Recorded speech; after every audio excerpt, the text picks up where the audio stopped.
So a little company called Google came along. Yeah. And they competed with you guys in search, and by most accounts, Google won. Why? Does this tape get edited? Well, I'd like to say they won the search business on the PC. It's yet to see who wins the search business in the mobile environment, and I think they and others are coming to grips with the fact that every time there's a form change, every time there's a device change, things change. Mm-hmm. And good companies are successful in those environments, and great companies actually accelerate their growth in those environments. So, what Google did to Yahoo, it's now feeling from Apple and Facebook. And every 10 years, it seems like these great companies hit a bump in the road. So about that time, Yahoo hit 10 years. Google has now hit 10 years. And,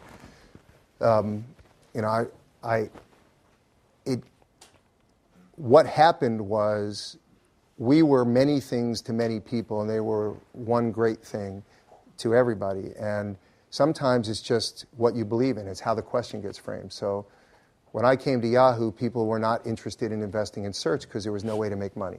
Right. And then along came GoTo, which became Overture, which ultimately we acquired. And Google didn't care about making money. They cared about improving people's ability to search. And they were originally going to be enterprise. You know this. Enterprise search. And Yahoo was actually using their search engine. And then something happened. Somebody created a business model around search. And then to get around patents, Google improved on Overture's business model. The logic what we had was you bid the most, you come up first. So the logic was it was sort of self-policing. Why would you bid the most to come up first if you weren't the most relevant?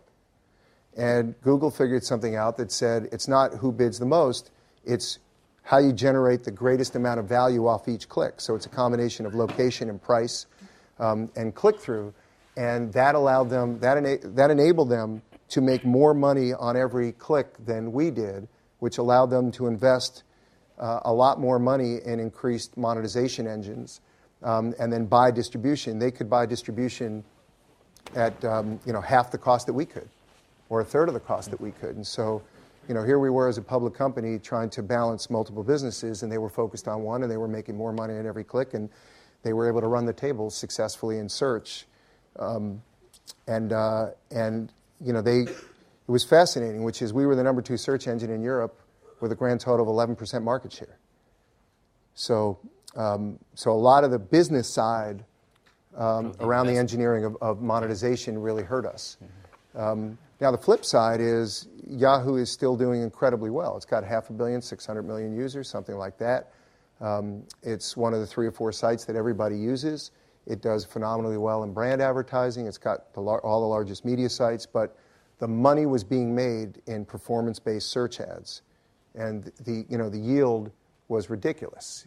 And the algorithms that they were able to write, and we were able to write, frankly, understanding the network effect of these businesses, it's really a fascinating business model. And if anybody ever asked the question of me that I always ask, which is why the hell do you have to learn math?